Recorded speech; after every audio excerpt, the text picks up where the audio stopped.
Hi, welcome to Burning Waters of the Moon Tarot. My name is Desiree, and this video is a reading for the energy of Sagittarius. So we are going to be using 3 decks. This is the Mind's Eye Tarot, this is the Baroque Tarot, and this is an oracle deck called the Lantern Oracle.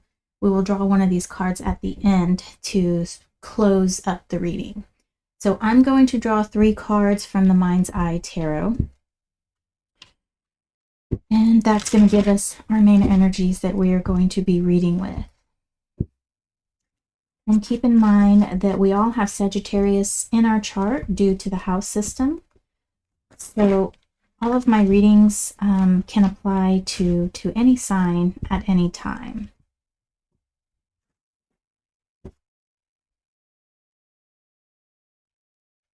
The moon tonight is in the constellation of Capricorn, but it is in the zodiac sign of Aquarius, and a nice crescent moon. Very, very pretty up in the sky tonight.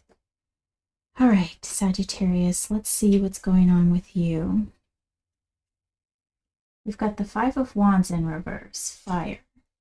10 of Cups, water. And we've got the 3 of Pentacles. Okay. 3 of Pentacles is in reverse. So we've got fire, water, and earth here. So there seems to be sort of like a happiness after the storm. And it's looking like there was maybe a group situation, and that was kind of throwing things off kilter. I don't know if there was an argument between a friend group, or maybe it had something to do with work, with this being Pentacles. However, there were 3 energies involved, and at one point there was maybe some turmoil that was going on. But right now I see that everything's kind of calmed down. We're in this 10 of Cups energy, being that everything is sort of happy, you know, rainbows and unicorns, and everybody is kind of satisfied. However, there is a little bit of the lingering quarrel that hasn't quite dissipated, and it might be that there needs to be a little bit more discussion on what happened, why it happened, and maybe get some finality going on with that. Something to sort of close it out, you know, maybe what's the word, to bring some closure. So we're going to use the Baroque Tarot by Lamucci to further dive into this message. Okay, Sag. We just had a new moon in your zodiac sign, Sagittarius, and it was in the constellation of Ophiuchus. So I like to combine the real stars, the real zodiac, with the tropical zodiac. I find that both of them are very useful, and I find that you know, one's not right and one's not wrong, but it's more tools for us to use to kind of understand, you know, what's going on in our lives and the energies that are being pushed around and the energies that we need to deal with. So you'll find me often saying, you know, constellation and then the signs, and that's why I feel, you know, our ancestors used to use the stars. They used the stars to navigate. They used the stars to help them understand life in general, and I, you know, we can definitely learn from all that. Okay, just making sure everything is in shot here. I'm going to go ahead and switch views. There we go. Okay. So here is your spread, and I'm going to pull the cards from the Baroque Tarot. So we've got Queen of Pentacles in reverse. Then we've got 2 of Pentacles also in reverse. And then the 9 of Wands. Okay, yeah, so I do feel like this quarrel is not completely over. I do feel like there are some things that need to be readdressed. Maybe not now, but definitely it needs to be brought up again, because there is sort of like a two ways that it can go, I guess you could say, and it needs to be resolved. We've got the Queen of Pentacles in reverse, and she is water of earth, and so she really likes the environment to be nice and smooth and working as a cohesive machine, I guess you could say. And with her being reversed and this Two of Pentacles as well, it's like it's not completely, there's just some unfinished business. And then of course this Nine of Wands is telling us that it's not quite complete. I mean, though you guys might be at like a stalemate, or maybe a truce, I guess you could say, there are some issues that need to be ironed out. So for the Ten of Cups, we've got the Star in reverse, we've got the Knight of Swords, and for our final card, we've got the Eight of Wands. All right. So I do, the Star energy in reverse, this card is sort of like our directional card. I was saying earlier about our ancestors using the stars to navigate and to help steer them and understand their lives. That's basically what this Star card represents. It's giving us something to work for, a goal, a wish. People call it the wish card, but something that we set forth in our future, a goal we set in our future, and we make decisions and we do things in our present to reach that in the future. And so with that being in reverse here, in regards to this Ten of Cups, this truce here isn't quite this happiness here isn't going to be long-lived, because I feel like this happiness isn't in line with how the future is seen, how you want the future to be. We also have the Knight of Swords in reverse, and he's our fastest moving knight, but we do have this Eight of Wands, and these two are kind of in stark contrast of one another. They're sort of opposites. Eight of Wands means movement, targeted movement, and the Knight of Wands is fire of air, and so he's movement as well. So he's a little bit more erratic, where I feel like this Eight of Wands is more, like I said, targeted. And so what we're needing to do is be more targeted in what we want from this relationship. And whether or not, this let's read this Three of Pentacles here, and that's going to give us some idea. So we've got a Ten of Pentacles, Four of Pentacles in reverse, and then the Moon in reverse. So another major arcana. So these are both of our major arcanas are in reverse, and we've got the Star, which comes first, and then the Moon. So the Star's number 17, the Moon's number 18. And so we see that with the Moon being in reverse, there are some things that are being hidden. Okay, I get a feeling of things not being as they seem, things being a little bit illusionary. So with this Four of Pentacles, which is also keeping things closed in, keeping things to yourself,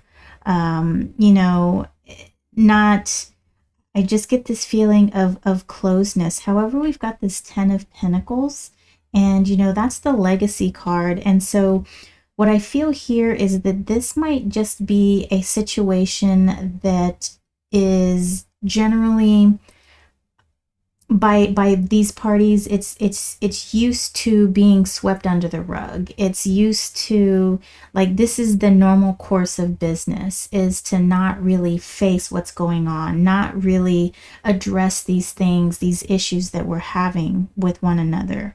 And there are some underlying issues that really should be addressed so that this Ten of Cups can be more long lasting. And like I said, with this Star being in reverse, this isn't the ultimate happiness. It's sort of like a band-aid over the situation. This quarrel whatever it is, it really, like I said, needs to be readdressed.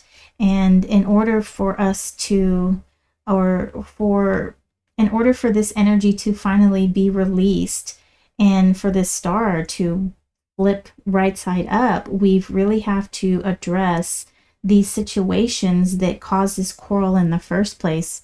You know, otherwise, if we don't do that, it's just going to keep coming up. It's just going to keep resurfacing, and you're not going to get to this complete 10 of cups where, you know, that is the ultimate goal that you want, that ultimate goal of happiness, of love, of of companionship, of just utter joy. And if that's not, and if these issues aren't addressed, then the joy is just going to be basically a facade, and like I said, it's going to continuously resurface. And so really, you know, really getting into the heart of the matter, really understanding what all parties involved, how all parties involved feel, I think is going to be key, because there is a lot of hidden energy here going on with this. And like I said, it seems like it's a group, and I do feel, you know, this 10 of Pentacles is that legacy, that thing that we pass on. You know, it's about having all that abundance and being able to pass it on to others. And with this card here, along with all these other ones, you know, that's what's being passed on. That's the legacy that's being passed on, of the hush hush, of the sweep under the rug, of keeping up this facade, of keeping things hidden and not bringing them out into the light. So let's draw an oracle card from the Lantern Oracle. And I believe this is like, this is a little bit of a shadow deck as well.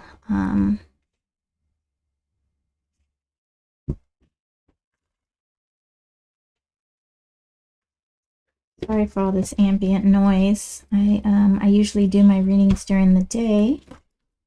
However, this week was a little busy for me, and today I felt I've actually been feeling the need to do some readings. And everybody is home. So all of my kids, my husband,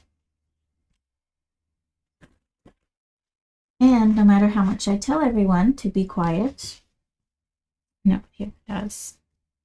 So it's the ambient noise, and I am hoping that the microphone will cut out a lot of that background noise. All right, Sagittarius, let's see.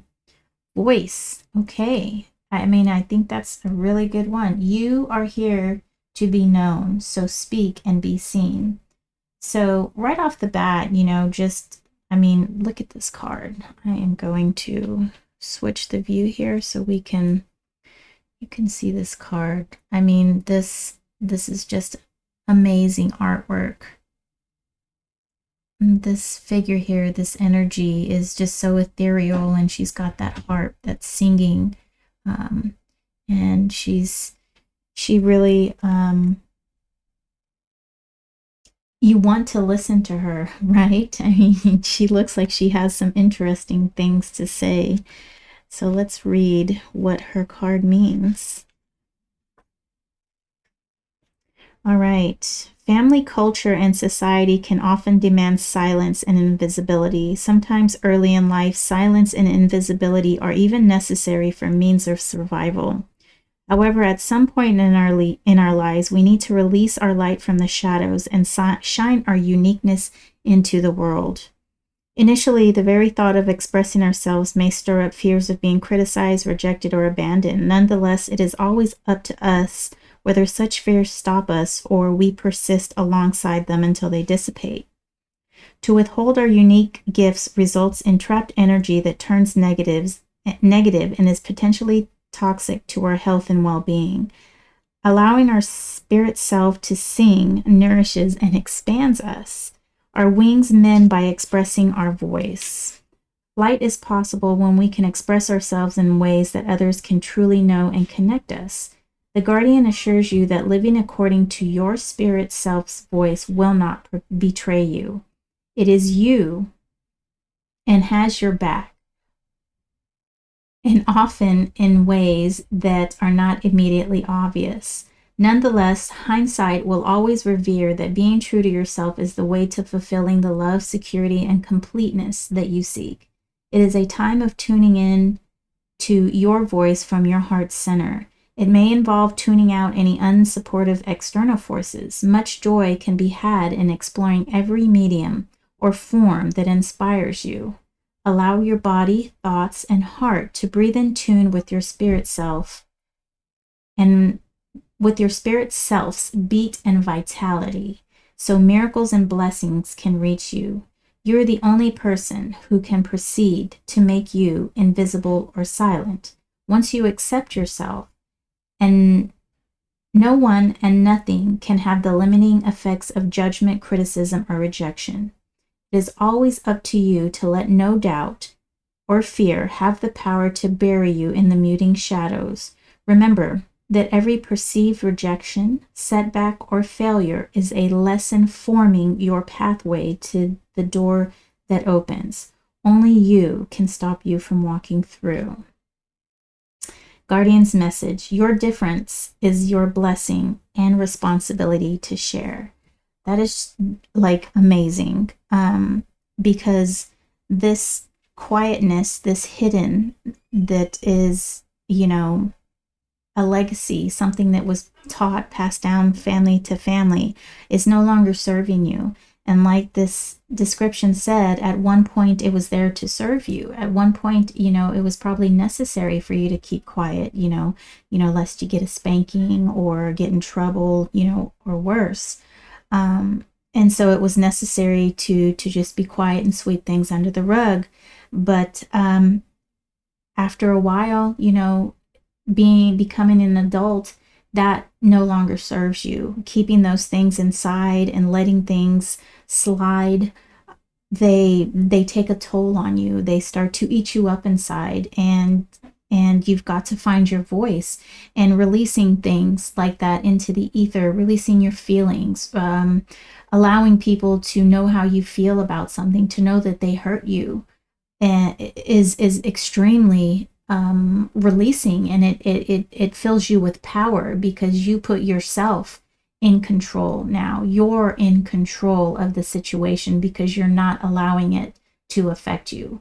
Holding it in does affect you, and it does control you in a way. It controls your voice. It keeps you quiet. And if you no longer allow that to control you, you will be able to be released from the bondage of the quiet, the bondage of that illusion that everything's okay. So use your voice, and you are here to be known. So speak and be seen. Okay, Sagittarius, I hope this has helped in some kind of way. And I thank you so much for watching, and I'll see you next video. Take care.